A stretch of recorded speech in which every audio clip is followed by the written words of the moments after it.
आज के वीडियो का शीर्षक है पुनर्जन्म।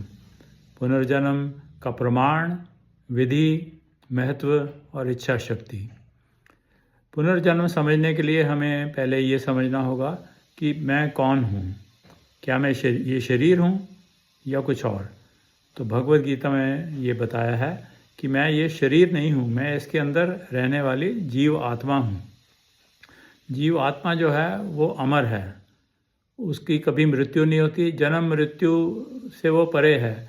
वो उसको आग जला नहीं सकती, पानी डुबा नहीं सकता, तलवार या किसी भी शस्त्र से उसे काटा नहीं जा सकता। जीवात्मा अमर है, वो कभी भी मर नहीं सकता। तो जब जीवात्मा मर नहीं सकता तो उसको जब ये शरीर छोड़ना है, तो त्यागना है, तो उसको कहीं तो जाना होगा।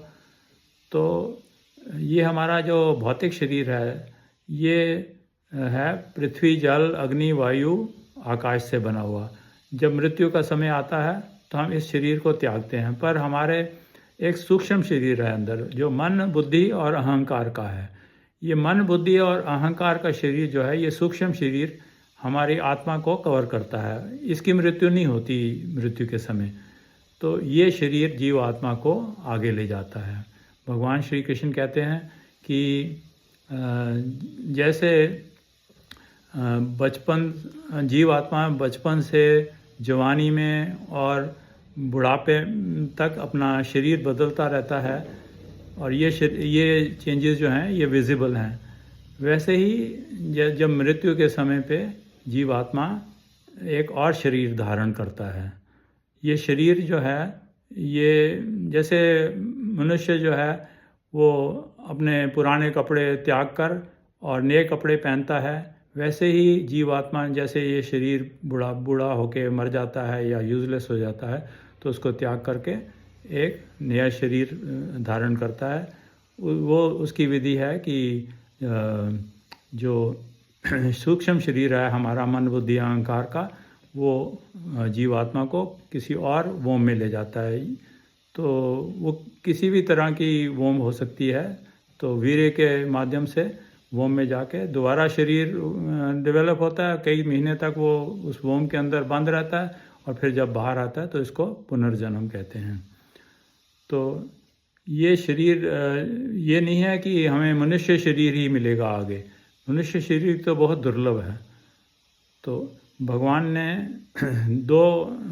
भगवान कहते हैं कि मेरी दो शक्तियां हैं, परा अपरा। परा तो हमारी उनकी स्पिरिचुअल शक्ति है, और अपरा ये मटेरियल नेचर है। तो जिस मनुष्य ने अपना मन पवित्र कर लिया है, जो भगवत प्रेम में एब्जॉर्ब्ड है, वो तो परा भगवान की स्पिरिचुअल नेचर में जा सकता है और वहाँ पे इटर्नल ब्लिसफुल लाइफ लीड कर सकता है। पर जिसका भगवत प्रेम डेवलप नहीं हुआ, तो वो उसको दोबारा किसी और शरीर में जाना पड़ेगा।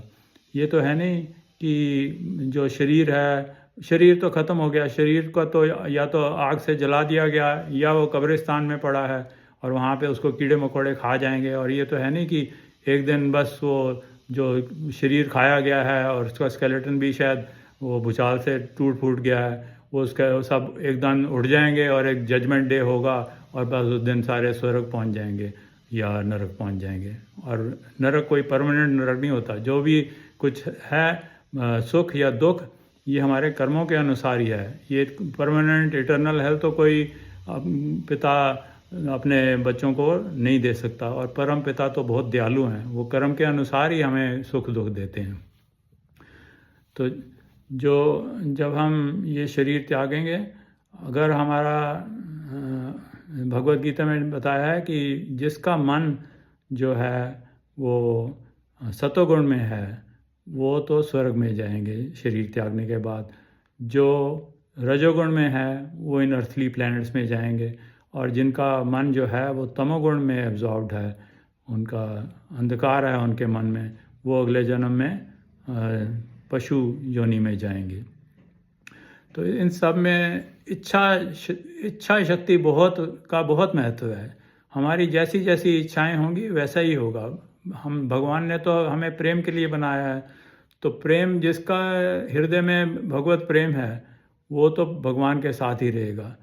पर जो अपनी फ्री विल, प्रेम जो है वो फ्री विल से है, प्रेम ज़ोर ज़बरदस्ती से कभी नहीं होता। तो भगवंत अपनी फ्री विल को मिसयूज़ करते हैं, जो भगवान के विमुख हो जाते हैं भगवान के लिए, उनके लिए ये 84 लाख जूने बनाई हैं कि जैसी जैसी आपकी इच्छाएं हैं वैसा वैसा आप एंजॉय करो इस संसार में।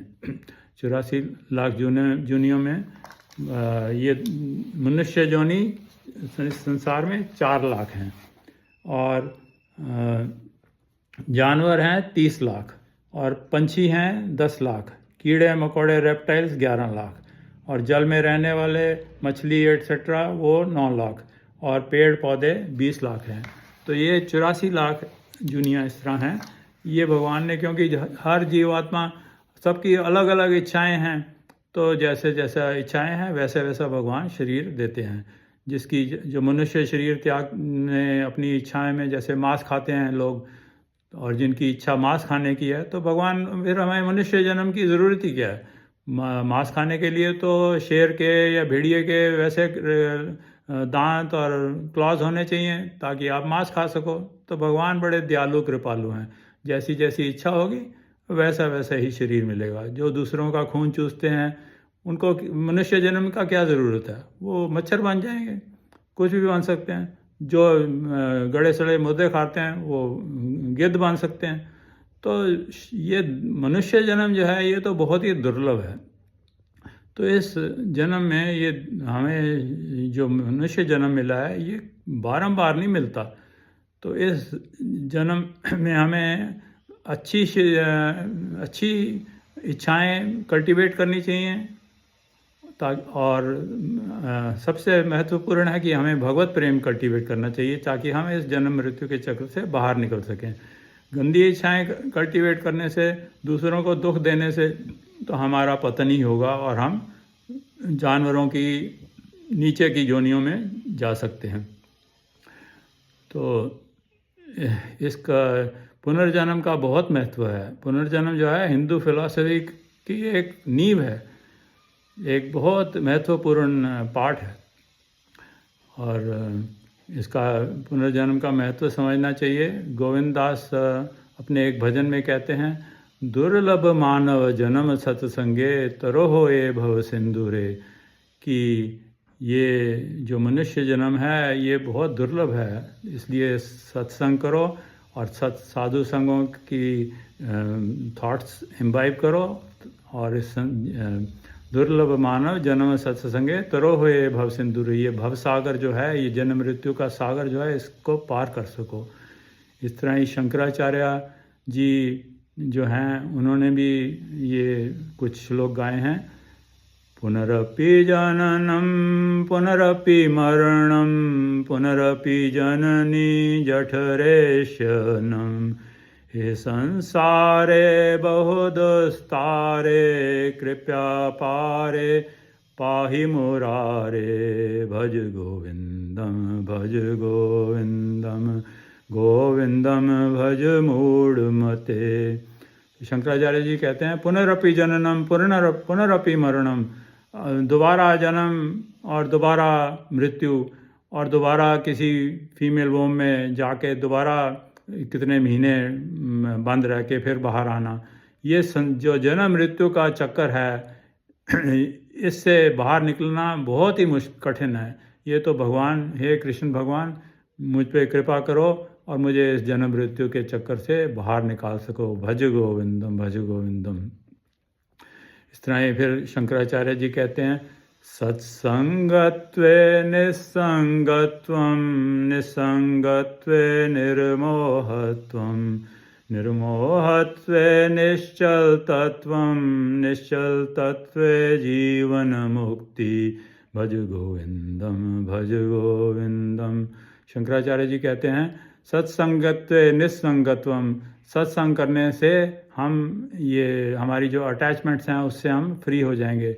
निस्संगत्वम निस्संगत्वे निर्मोहत्वम, हम जब इस संसार से वैराग्य हो जाएगा तो हमारा मोह जो है वो हट जाएगा। जब हमारा मोह हट जाएगा तो हम असली तत्व को समझ सकेंगे, और जब हम परम सत्य तत्व को समझ लेंगे तो हम जीवन मुक्ति, हमें संसार के चक्कर, जन्म मृत्यु के चक्र से मुक्ति मिल जाएगी।